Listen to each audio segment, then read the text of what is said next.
prosa, teremos ele, curitibano, paranaense, né? Sua profissão, construção das almas, né? Ele vai explicar sobre isso, né? Eu estou falando nada mais, nada menos que o nosso grandioso mestre com nome estrangeiro, hein? Rob Purcott, né? Meu amigo, é Purcott? Purcott, polonês. Ah, legal, legal. Obrigado aí, hein? Olá. Meu amigo, seja muito bem-vindo, tá? Muito bem-vindo. Fique à vontade, a casa é sua. Ô, cara, eu agradeço aí a oportunidade aí de estar aí no teu canal aí. Show de bola, cara. Uma Beleza? alegria enorme. Legal. Então, me fala uma coisinha rapidamente. Então, o seu nome é? O nome, na verdade, cara, é Robson Purcott. Ah, Robson. Esse lance do Rob Purcott foi isso daí, na verdade, foi uma dica do Nando Moura, cara. Ele falou, ô Purcott, o negócio é o seguinte, cara, tira esse Robson aí, coloca só Rob, aquela época da Aham. Demon Slayer, coisa e tal. Daí eu falei, ah, então tá, beleza, e ficou, cara, e tamo aí até hoje. Mas É aí, Robson. me fala uma coisa. Eu disse aqui, né? Construção das almas. Ou seja, Opa, você, você constrói, você arruma, você reorganiza, né? Eu posso estar exagerando em algumas palavras, mas a alma do que as pessoas vão ouvir, as guitarras, os violões e etc. sim. Me fala uma coisa, como esse sentimento de você entregar um instrumento, de você criar um instrumento, qual é a sensação dessa arte que todo mundo admira? Ah, cara, o trabalho final, né, cara, depois de todo ele concluído, quando o violonista, o guitarrista pega o teu instrumento e demonstra aquela satisfação, cara, isso daí não tem preço, né, bicho? É uma coisa muito boa, né? Exatamente, inclusive, Tem, não tem como descrever, cara. até porque existem exigências. Eu tinha comentado, Ah, sim. feito essa pergunta, né? Porque existem exigências de Sim. determinados músicos, né? Onde que a gente acaba até se surpreendendo com a nossa capacidade de... eu falo nossa, né? Como se eu fosse desse meio, né? Eu sou do meio da música, mas que nos surpreende com a nossa capacidade de oferecer o que o artista pede, né? Sim. Isso aí é de grande valia. Você vê a satisfação dos músicos, isso é gratificante. Me fale de toda essa satisfação, me fale de algum músico, não precisa ser em específico, que ele tem uma certa exigência exótica, digamos assim. Tem algum? Ah, cara, o Fábio Lima, né, velho? Uhum. Cara, com ele qualquer detalhe é muito importante, cara. Você acha, tem coisa que você acha absurdo, assim, cara, mas depois que ele começa a tocar e te explica, assim, o que tá acontecendo, aí você fala, porra, o cara é foda. O cara entende pra caralho, bicho. O ouvido dele é coisa que eu nunca vi igual, não, bicho. Pô, Entendo. cara. Isso aí, Detalhezinho, tem detalhezinho simples, cara, que você não dá muita importância e o cara já falou, por causa disso aqui tem que fazer assim, porque acontece assim, assim. E o duro que ele te mostra depois, bicho, ó, tá vendo isso aqui, ó. E é coisa que músicos por aí não tem a mínima noção, cara. sim, sim. É incrível, cara. Incrível, incrível, incrível. O cara é foda, bicho. Porra, na verdade, E eu aprendo muito com ele, cara. Esses são detalhes. além de você aprender muito, na verdade todo mundo aprende um pouco, né? Vocês não, o mundo da luthieria, digamos assim, ele não é só uma troca de informações, né? Eles são troca de informações também, né? Ou Sim, cara, seja, e é um aprendizado todo dia, cara. Todo dia você aprende uma coisa nova. sim, sim. Quanto mais músicos, mais profissionais você trabalhar assim, cara, você aprende mais e mais ainda, cara. É incrível. Cada um, cara, tem um pouquinho para te ensinar, cara. Você aprende um pouquinho mais a cada dia, cara. E não vai, não há possibilidade, se bem que o teu tempo ele deve ser bem, creio eu, bem corrido, né? E Ah, não há sim. uma breve especulação, não sei se eu posso dizer isso, mas será que não há alguma possibilidade de ter um manual aí feito por você? Imagina, vamos supor um exemplo. Ó, é assim, assim, assim, sobre o seu aprendizado, não só da maneira como você conduz e procurou conduzir de uma maneira autodidata, digamos assim, mas Sim, também eu com o sou. autoconhecimento de músicos que agregaram para a sua evolução, né? Sim, sim. Então, não, Ah, sei, cara, não haveria uma possibilidade de ter alguma coisinha assim, um registro, alguma coisa? cara, eu não pensei nisso, cara. Talvez aí mais uns anos pra frente aí, talvez a gente faça aí alguma coisa a esse respeito, né, cara? Sim. Aprender um Porque pouco mais, né? Aí pra aprender um gente pouco fazer. mais, mas o aprendizado, ele nunca é demais. Não, não, o Nunca é aprendizado é demais. eterno, né, cara? Você não pode dizer que você sabe tudo, na verdade você não sabe nada. É, Exato. cada, Quanto mais a gente pensa que sabe, mais a gente sabe que não sabe. exatamente. Né? Mas você E não sabe de nada. partindo desse lado aí, da evolução, da aprendizagem, o que foi mais complicado no começo do seu trabalho como um todo? Da parte da construção, foi mais a parte do desenvolver da sonoridade, né? Porque você vai falar sobre as madeiras que você usa, porque cada uma tem uma particularidade. Essa particularidade ela não vem só da matéria-prima que você usa, mas essa particularidade ela vem também do seu interior que você quer passar também, né? Creio eu. Como foi essa parte da construção, eu vou colocar dessa forma, dessa evolução do seu aprendizado, de ser autodidata ou ter aprendido com alguém? Você vai falar isso para a gente sobre isso aí. Na verdade, cara, eu quando comecei em 86, cara, que eu, né, peguei meu primeiro instrumento, que era uma tonante, cara. E daí eu comecei a modificar, a estudar ela, modificar a captação, fazer um braço um pouco mais fino, que parecia um cabo de enxada, na verdade.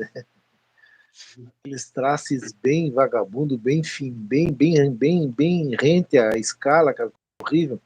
E aí eu senti a Sei bem, necessidade sei bem.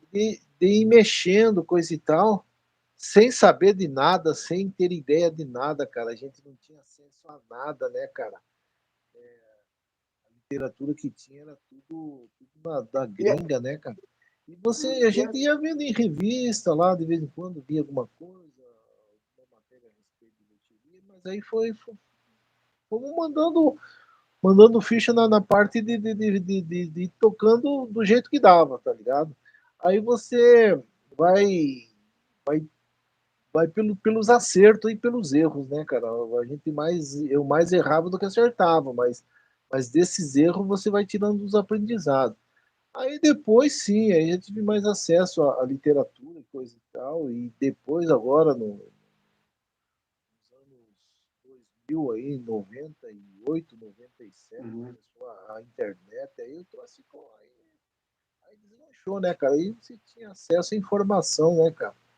sim. Restrita. Mas quanto à madeira, cara, na verdade, você meio que vai seguindo o fluxo, assim, do que o pessoal usa, Certo. entendeu? Não dá para ficar fazendo experiência do nada, assim, entendeu? Você sabe que um violão, o melhor top que tem é um abeto, né, cara? Tô falando do violão clássico, né, cara, que é a minha área. Sim. Um abeto, um cedro canadense, e por aí vai. Então você não foge muito disso daí, sabe, cara? De repente você até coloca uma madeira meio que você acha que tem uma sonoridade parecida, coisa e tal.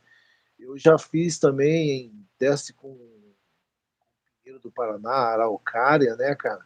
É, o Mas cara. aí a resposta sonora foi muito boa, cara.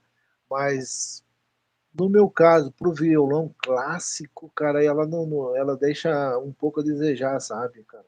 Ela não dá tanto volume. O cara tocar numa câmara, num salão, por exemplo, o cara vai Uhum. fazer uma apresentação, você tem perda de volume, sabe, cara? Apesar que os harmônicos é bem legal.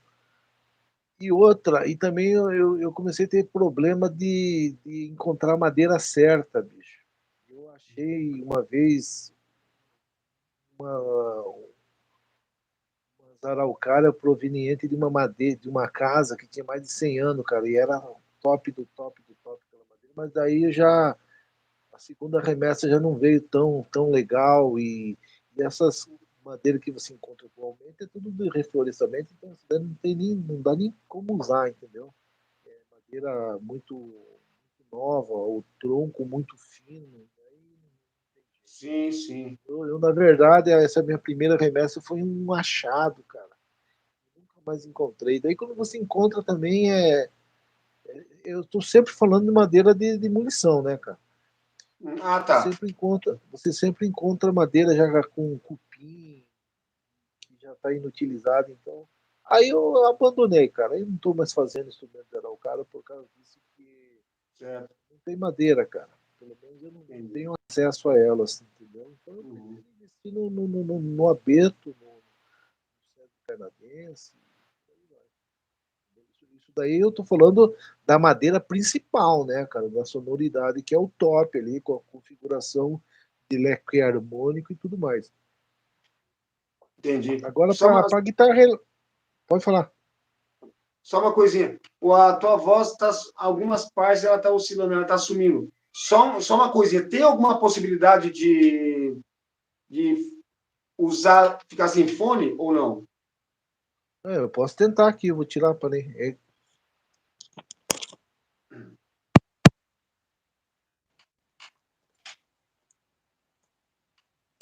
Tá me ouvindo? Opa, tô ouvindo, tô ouvindo. Tá perfeito o áudio? Tá tranquilão, tá tranquilão. Ah, então eu acho que é melhor, então. É por causa que ele tá dando uma certa oscilada. Vamos dar um exemplo. Você tá falando e às vezes ele vai diminuindo. Ah, Aí depois ele volta. Entendeu? entendi. Ele não está com a perfeição que é com o fone e tudo, mas dá para, pelo menos, está audível para mim. Na verdade, Pia, eu tô falando do meu celular, cara, que tem aqui o equipamento do meu filho, só que eu nem sei mexer nessa porra aqui, então Ah, tranquilo. Não esquenta a cabeça, não, pô. se tivesse aqui tava de boa, mas ele tá trabalhando, cara. Então, então eu tô pelo celular, que esse aqui eu sei mexer. Mas tá dando para ouvir legal? Tranquilo. Não, eu estou conseguindo perfeitamente. Agora, se alguém não tiver conseguindo, não está conseguindo, aí vai ter que fazer igual lá do tempo do Beethoven, né? Ah, sim. Não, mas Dá eu uma- tô ouvindo bem você, cara. Tá de Legal, legal, boa. legal. Então, Então, é, e uma outra coisa, das outras, né? É, trabalhar com, com algum estudo, porque você falou que é autodidata, como a gente já tinha conversado no programa do RefMestre, você tinha sim. comentado, né? Você chegou alguma vez, tem alguma possibilidade de ter algum estudo sobre a luthieria?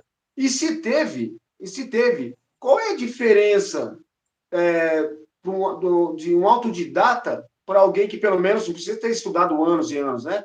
Mas qual é a diferença de você ter se aperfeiçoado com algum técnico dessa obra para algo que a gente procura de nós mesmos transferir essa moldura? Ah, cara, se você tem um mestre, cara, para te ensinar, porra, é diferente, né, cara? Do que você se virar por conta, cara. Por conta você tem que pesquisar, você tem que ralar. Você acha que aquele caminho se está indo. Aí você vai fazer na prática erros e acertos e vice-versa, entendeu? Agora, quando você já tem uma pessoa para te instruir, ó, faça assim, assim, porque vai acontecer isso, isso, isso, dessa forma, porra, o teu caminho fica bem mais rápido, né, cara? Entendeu? Entendi. E Mas a, também, também vai daquela, né, cara? Vai do dom da pessoa, bicho. Se você tem dom para luthieria, cara, você vai pegar fácil de qualquer maneira. É igual o cara que toca guitarra, cara. Se o cara tem o dom para tocar guitarra, porra, o cara pode até aprender sozinho, assim, mas ele vai se informar, ele vai pesquisar, o cara vai se sobressair. Agora, um cara que não tem dom, cara, não leva o dom para coisa, pode ter professor que for que ele vai aprender, mas sempre vai ter aquela deficiência. Outro exemplo é futebol, cara. Se o cara não tem a manha para jogar futebol, cara, o cara nunca vai jogar futebol, velho. Entendeu? Uma vez entendi. um luthier austríaco que fabricava violino, aí perguntaram para ele o que precisava para ser um luthier. Ele falou, não o que precisava para aprender a ser um luthier. Daí ele falou assim, você não aprende a ser um luthier, você já nasce um luthier. Entendeu? Então aquilo ali já está dentro de você. E você tendo esse dom, cara, você vai pegar super rápido, as coisas fluem bem mais fácil de quem não tem esse dom. Eu, pelo menos, penso dessa maneira, entendeu? Sim. Ah, Agora, se você tem o dom e você tem um mestre, puta, aí é unir o útil ao agradável, né, cara? Aí vai deslanchar mesmo. aí é a mesma coisa, se for, é a mesma coisa de pegar um Steve Vai que tem o dom, faz aula com o Satriani e já tem o domínio de tudo. Então, cara, o cara daqui a dia vai estar dando aula pro professor dele, né? Pô, você vê como é que é, né, cara? O que é Entendeu? irônico, né? Que seria uma ironia, né? Pô, a sua história como luthier começou como luthier mesmo ou você teve alguma outra coisa para depois ter esse segmento da luthieria? Bom, Algo a minha história, algo que te fez a combinação, algo que te combinou. eu eu me considero que eu comecei na luthieria em 86, já mexendo com guitarra, não era nada profissional, mas ali foi onde eu comecei o jardim de infância. Daí em Sim, 89 fui trabalhar numa marcenaria, fabricação de móveis. Aí nessa marcenaria, nessa fábrica de móveis que eu tive contato com equipamento de beneficiar madeira. Aí, cara, você já sabia, porra, essa máquina dá para fazer tal coisa, com essa máquina se faz outra já coisa, vem e aí você valores, já né? vê uma coisa ou outra, entendeu? Uhum. Aí que Aí, começou a me profissionalizar mesmo. uhum. Eu, eu, eu pego e falo, você não é daquelas pessoas assim que, como é que eu posso falar? É, você olha para uma madeira e fala assim, pô, dá para fazer, dá para fazer aquilo, dá para fazer isso, dá para fazer isso. Ó, aquela casa lá tá, um exemplo, né? Aquela casa está caindo. Dá para aproveitar a madeira para fazer isso, fazer aquilo. Você é dessas pessoas? Cara, na verdade, bicho, eu já. É aquilo que eu te falei, cara. Eu tive essa experiência aí com a Araucária e coisa e tal. Mas eu já prefiro comprar madeira própria para luthieria mesmo, já nas bitolas certas, coisa e tal, entendeu? Sim, sim, Já sim. madeira tratada, estacionada. Melhor do que você ficar dando murro em ponta de faca aí.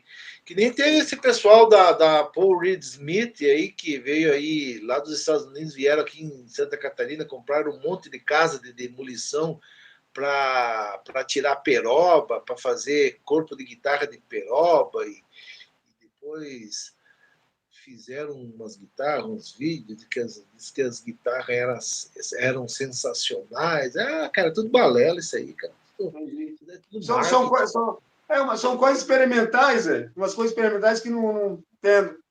O, Eu, eu, as, eu já trabalhei muito com peroba, cara, mas não. Eu também eu sou, além de luthier, eu sou marceneiro também, né? Uhum. Então eu fazia muito móveis de peroba, mas instrumento assim, cara, vejo lá grande utilidade da peroba, não, hein, cara? Entendo. Mas tem gente que idolatra peroba e quer fazer de peroba e. Entendeu? Mas é porque de mídia, né, cara? Os caras botam na mídia isso, aí fica tudo louco. É igual uma. Ah, Pode falar, é pode que falar. tal madeira é boa, que não sei o que lá, que não sei o que lá, que não sei o que lá, que não sei o que lá. Mas o cara só ouve dizer, cara. O cara nunca nem viu a madeira. Mas ele vê em publicações que tal madeira tem tal sonoridade, ele usa aquilo como um mantra, cara. Entendeu, cara? Às vezes, algumas pessoas usam esse artifício para sensacionalismo e também É, para ganhar alguma coisa que, como você disse, que não tem nem sentido, né? Que não faz, não tem cabimento, né? Criações de violões de papelão, com não sei o que, fibra é, isso, entendeu? É porque agora isso, é porque agora aquilo, porque não sei o quê, vão modernizar. A modernização, ela apodrece. Eu posso estar falando totalmente coisa sem nexo, digamos assim. Mas a tecnologia, ela colabora para um enriquecimento, mas ela estraga muita coisa, ela apodrece muita coisa. Muita é coisa que nem digital acaba arruinando um trabalho de anos. que nem aquela Fender que foi feita de papelão e coisa e tal, e tem o timbre dela também, parece a guitarra comum, cara. É por causa dos captadores, né, cara? É Uhum. aquilo que eu falo, cara. A captação eletrônica é 80% do instrumento. Agora, eu volto a frisar que no instrumento clássico, a madeira é 100% determinante, né, cara, pro timbre, entendeu? Violão, cello, violino, a madeira é essencial, né, cara? Até um alaúde também, né? Sim, Você já chegou aí a sim, mexer com cara. você já chegou a mexer com alaúde também ou não? Não, Uhum. não só guitarra, violão, Contrabaixo? guitarra, violão, contrabaixo, né? Uhum. Aí até a pergunta foi feita se você já mexeu com contrabaixo de 8 ou 10 cordas, coisa assim, né? Ah, não, nunca fiz essas extravagâncias aí. Aí é complicado, né? Aí força, pode existir, mas aí força a amizade, né, cara? Mas não tem como, é Ah, complicado. tem cara que faz, né, cara? Cara que não tem o que fazer, eu acho, da vida e fica Peraí, inventando moda aí. eu vou colocar uma nota lá acima dessa CIA aqui. Vamos colocar alguma coisa aqui. Acaba Não, vai inventando. funcionar, cara. Vai funcionar normalmente, assim. Só que é um exagero. Como o cara vai começar a tocar também, o cara tem que Né? botar a mão assim. A largura da escala é desse tamanho, assim, bicho.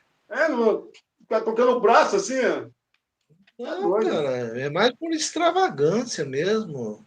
É, É, é algo surreal isso aí, é surreal. O, os músicos, você pode dar o exemplo do Fábio Lima, claro. Algum outro músico que vamos supor que você trabalhe com uma madeira tal. Você já explicou, especificou e tudo mais. Só que daí chega um músico e fala assim: essa madeira é boa, conheço, mas eu gostaria de trabalhar com essa madeira aqui. Algo que você não tenha trabalhado, por mais que você soubesse do seu material, de tudo mais, mas a pessoa chega e fala para você: eu gostaria de trabalhar com uma madeira pau Brasil, assim. né? Eu tenho. Inclusive, tenho. Não sei se você conhece ele, já ouviu falar no Christian Booth. Ele faz o hardware. Ele faz, tipo, principalmente para Telecaster, ele faz as pontes, ele faz o neck plate, tudo em Vou aço pesquisar, inox vou pesquisar. gravado. Cara, o cara é um gênio, bicho. O cara é. Aí a gente vai fazer, inclusive a madeira ele já me forneceu, cara, uma prancha de pau Brasil com uns 80, 90 anos de idade. É meu, velho? Esse daí a gente vai, parece que a gente vai fazer uma Telecaster de pau Brasil, cara. Vamos ver o que vai dar. Também tem um outro amigo meu aqui, músico, que o Fábio Rez, esse daí é Fábio, mas é Fábio Rez. O cara é um excelente guitarrista, violonista. Ele é mais da linha pop, mais da linha MPB, jazz.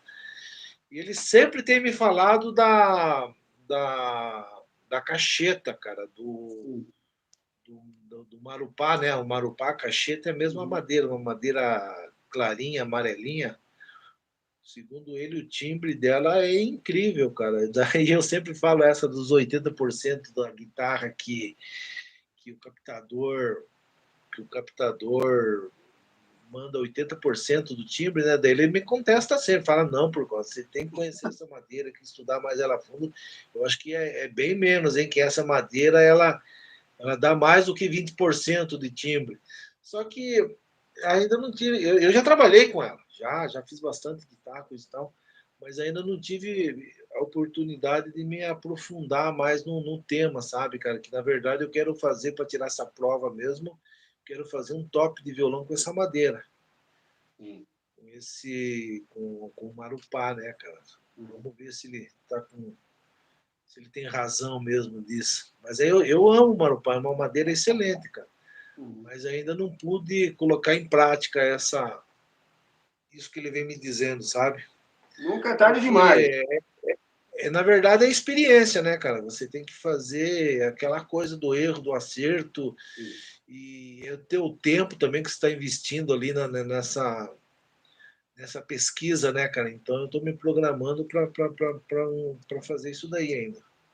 Mas é isso daí, cara. Mas no geral, não, cara. No geral, você dá ideia pro cara, ó, vamos fazer assim, assim. Os caras, não, beleza, coisa e tal. A não ser se é um violonista que já tem 5, 6 violão e o cara quer um violão com top tal, aí você segue o que o cara pede, né, cara? Mas o restante é sempre o jacarandá, braço em mogno, ou a escala em ébano, o jacarandá também. Agora tem viola que o pessoal faz até de maple, né, cara? Os fachos, top. Que, que viola é aquele som mais agudão, né, cara? Entendeu?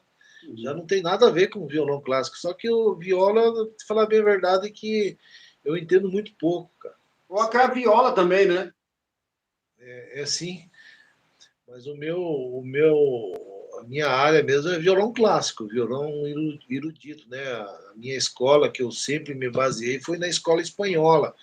Tanto é que meus instrumentos já começam fazendo o corpo integrado ao top. Eu não faço que nem o pessoal faz, primeiro monta o corpo e depois encaixa o braço no restante do violão, no corpo do violão, sabe? Se quiser nos meus instrumentos tirar o braço do corpo, você não consegue, porque ele já começa pelo braço em cima do top, daí você vai fazendo lateral, fundo, então ele não se desmembra do corpo, sabe?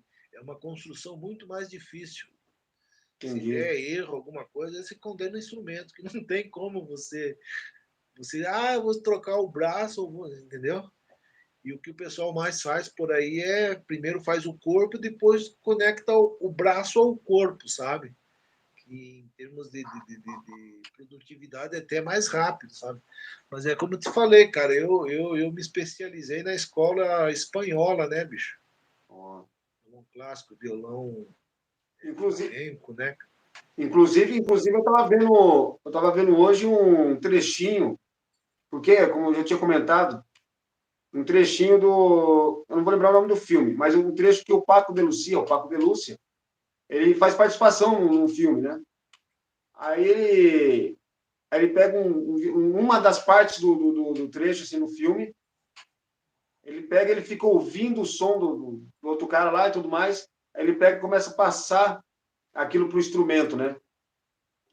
Mas a captação, filme, tudo bem, mas a captação é tão interessante, é um violão aparentemente simples, mas tem uma sonoridade gritante.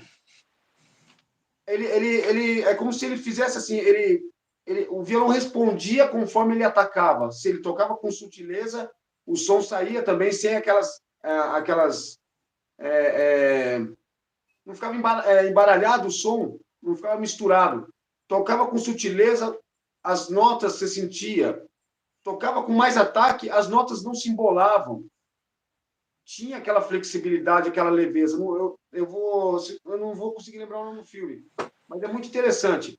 Cara, Esse tipo de violão, ele, ele tem alguma modificação?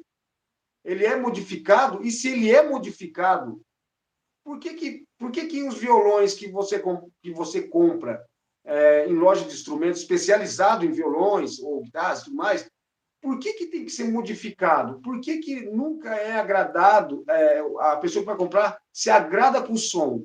Por que tem que ter essa modificação? Por que o luthier tem que sempre pegar um violão já pronto, mas tem que ser modificado para dar mais trabalho? Por que esse tipo de diferença? cara, tá falhando o teu áudio, Está falhando? tá dando uma falhada. Está conseguindo me ouvir agora? Agora sim. Beleza, então eu vou simplificar, vou encurtar mais a pergunta. Por que existem violões já prontos e quando é levado para o luthier tem que ser modificado? Tipo, eu não quero esse braço, eu quero que você mude isso aqui, quero que você mude aquilo. Por que isso, então? Cara, é o seguinte, né, cara? Isso daí é produção, né, cara? Produção em escala industrial. Então eles têm que padronizar, né, cara? Aquilo ali sai com uma padronização de braço, de regulagem e tudo. Aí quem comprar, se o cara se agradar, beleza. Se o cara não se agradar, ele tem que cair na mão de um luthier para de repente até afinar mais o braço, mexer na regulagem de cavalete, rastilho. Mas é aquilo, cara. Ele segue uma padronização, né, cara? Mas mas não seria legal, então? Não seria legal, porque você vai gastar muito mais do que você comprou. Aham. Né? Não seria legal já você sentir o violão na loja e você levar para o luthier a forma como quer? Sim, mas é isso daí que o pessoal faz, cara. Quem procura um luthier, ele quer fazer com o braço com tal medida de largura, tal medida de espessura. Isso daí, por isso que eles vão até um luthier. Agora, esses instrumentos que tem no comércio aí, né, cara, é isso daí que eu te falei, é padronização, cara. Também Entendi. com um valor bem menor, né, cara? Porque, Agora, se o cara é profissional mesmo, cara, é difícil ele comprar um violão assim, cara. sim, Aquele violão dele que ele quer para ele, aquele favorito, ele vai mandar fazer. Ou ele comprou de alguém que fez com luthier, que ele se agradou, né, cara? Entendeu? Que é difícil ele se agradar com de loja, alguma coisa assim, né? Ou ele tem que mandar fazer algumas modificações, entendeu? Mas é aquilo que eu te falei, segue uma padronização, né, cara? uhum. Que nem aquilo que a gente tava falando esse dia lá no Heavy Mestre, né, cara? Por exemplo, a, a Ibanez do Kiko Loureiro, né, cara? Para ele foi feito para ele daquele jeito. Aí de repente tem um cara que tem uma outra pegada, já não vai se acostumar, cara. Não quer dizer que aquela guitarra dele seja a melhor guitarra do mundo. Cada um vai se adaptar do jeito que conseguir, né? Sim, sim, sim. Entendeu?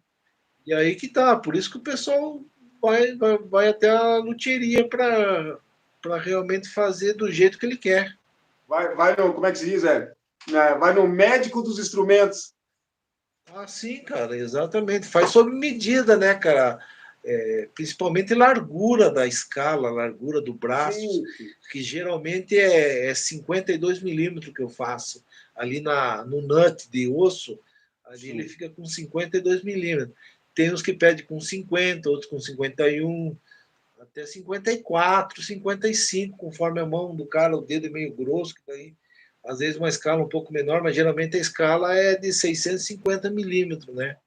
Sim. Entendeu? E Ali do braço do nut até o rastilho. Isso daí é um padrão que se usa, né, cara? Mas aí o pessoal justamente eles pedem um pouco mais largo, um pouco mais estreito, o braço um pouco mais fino, entendeu?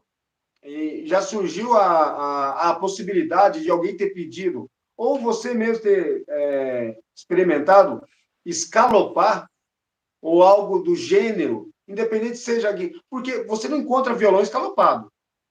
Não, nunca fiz. Exatamente, você não encontra. Surgiu Só guitarra. já surgiu alguma possibilidade de você, não que você vá colocar como venda, mas surgiu alguma possibilidade de você ter um instrumento que eu falei, eu vou testar para ver como fica. Já surgiu isso aí? Não, cara, no violão clássico não, bicho. A receita já tá pronta, cara. Não tem o que se mexer, cara. Uhum. Escalopar um violão clássico não tem muito sentido não para mim, cara.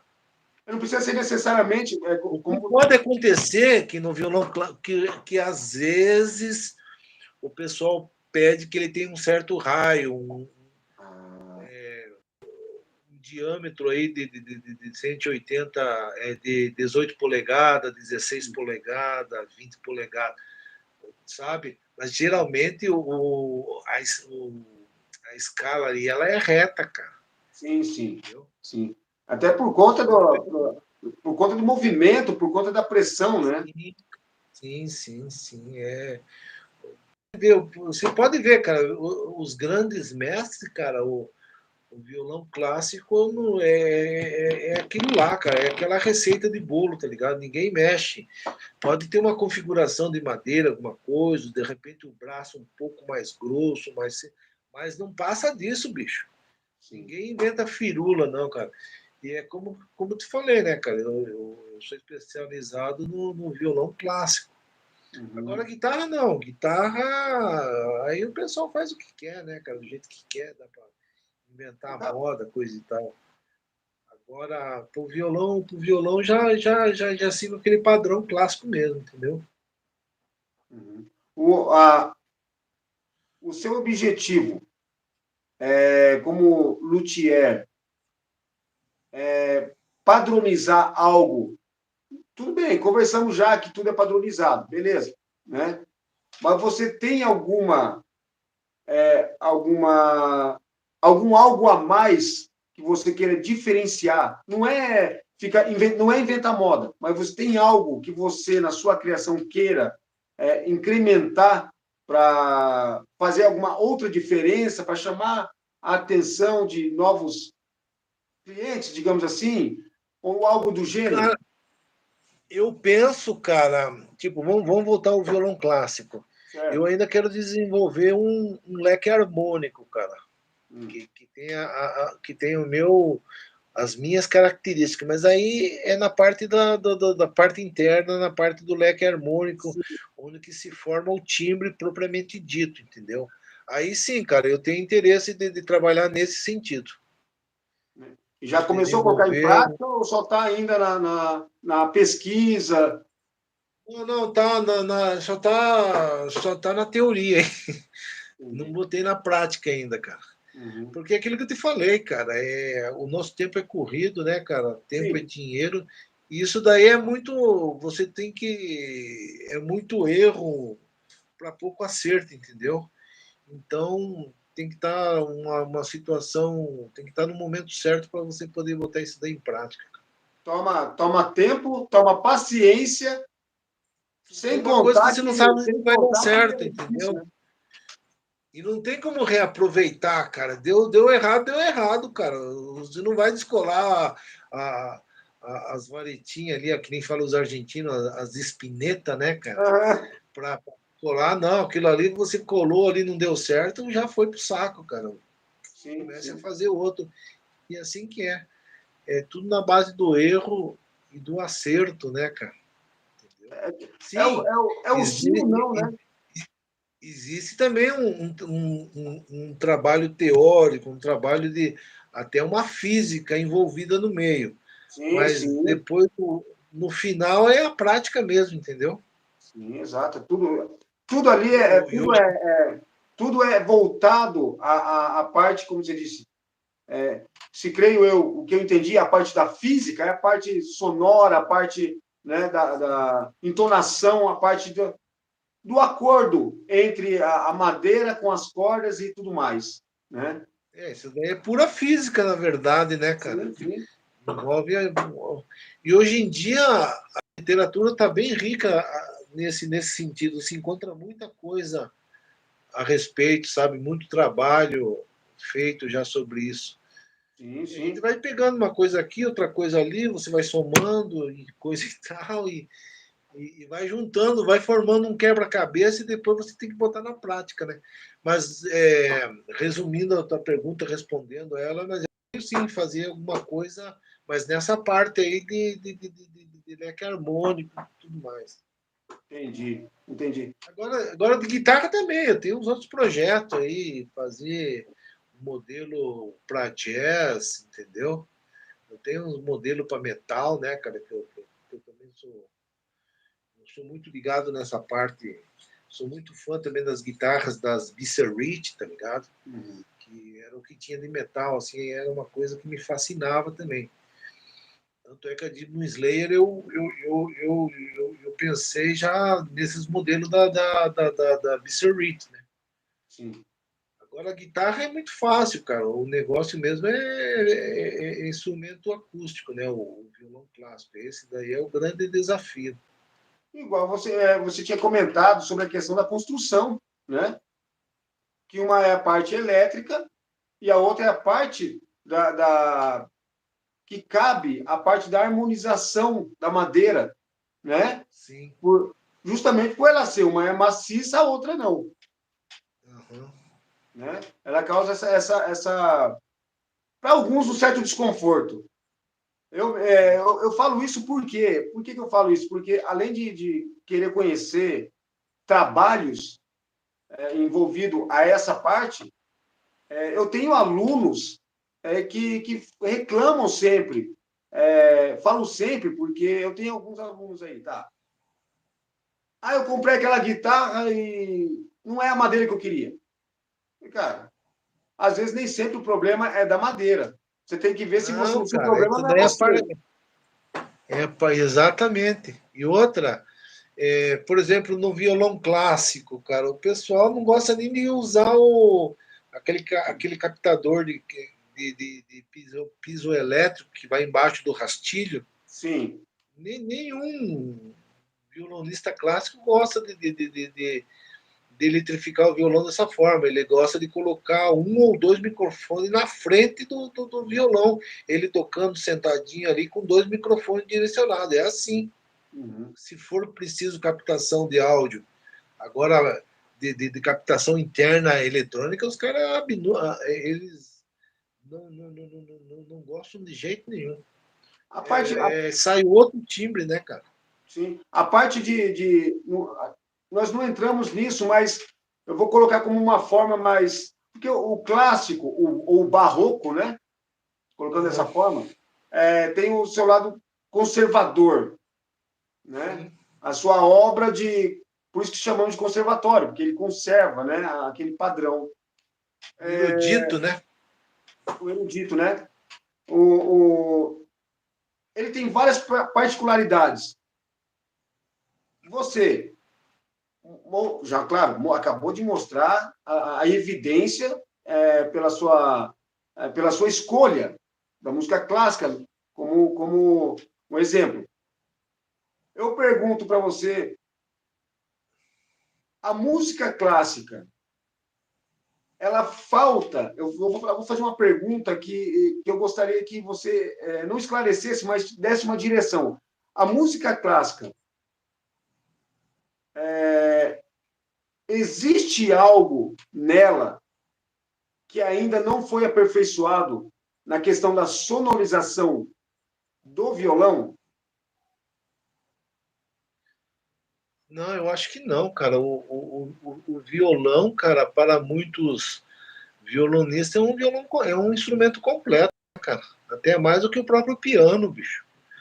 Eu acho que Eu falo por questão de luthieria, de construção, tá? Não questão teórica da execução e tudo mais, é a parte mesmo da construção, a parte de algo que poderia ser mudado ou não. Eu pergunto porque são questões que eu já ouvi perguntarem para mim, eu respondo de uma forma aleatória, né? Então, por isso que eu pergunto para quem já é especialista. A única carência, cara, deficiência do violão clássico é, é que ele não pode ter um cutaway, né, cara, para você acessar as notas mais agudas. De repente, isso daí seja um desconforto, mas também para quem é do ramo não é tanto.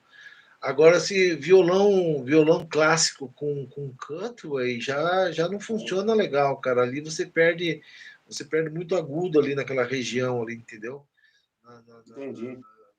Nessa região que tem o cutaway do top ali tem muita perda de sonoridade por causa desse cutaway.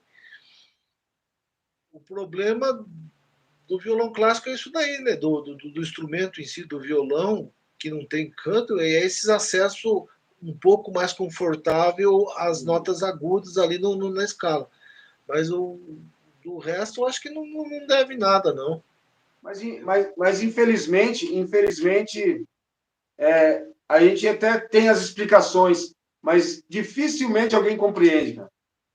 Sim. Dificilmente alguém compreende.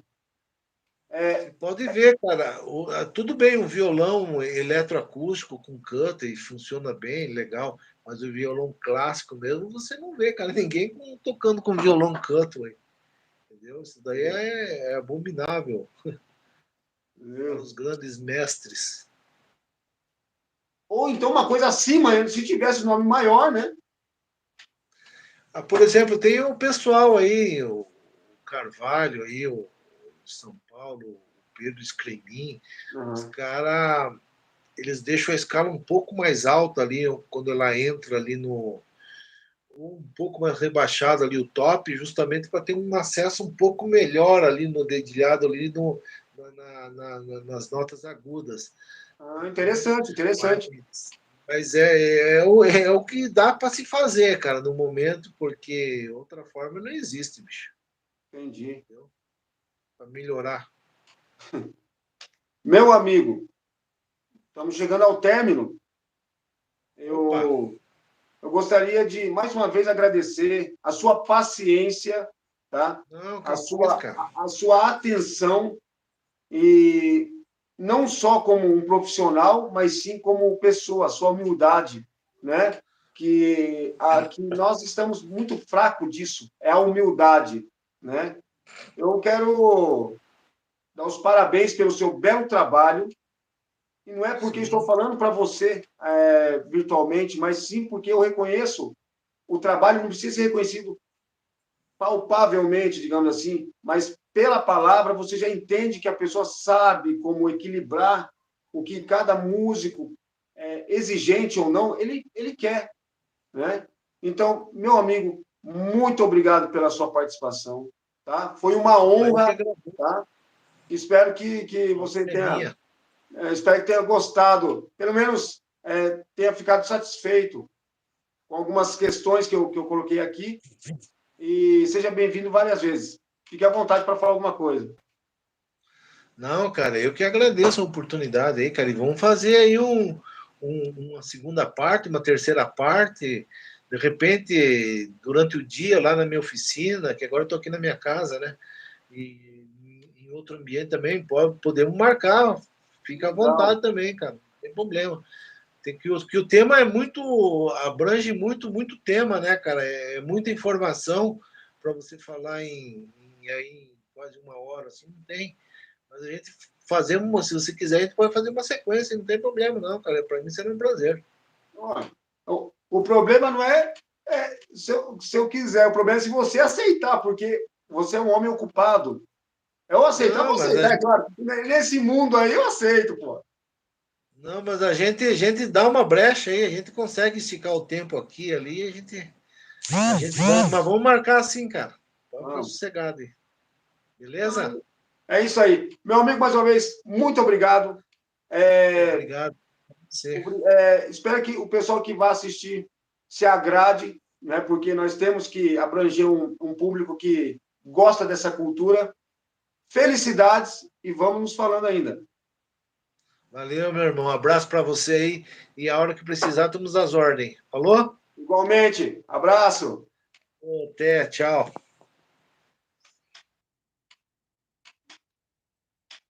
É isso aí. Tivemos aí o nosso amigo Rob Purcott. Aí, consegui, né? Posso ter dado um deslize. Quem quiser conhecer mais o trabalho dele, eu vou colocar na descrição aqui, tá? Vou colocar também, não só na descrição, sobre a forma como ele passa a sua informação, mas também sobre os seus bem feitos, seus trabalhos bem feitos, né? Suas construções e tudo mais. É isso aí. Chegamos ao fim do Arte e Prosa. Valeu!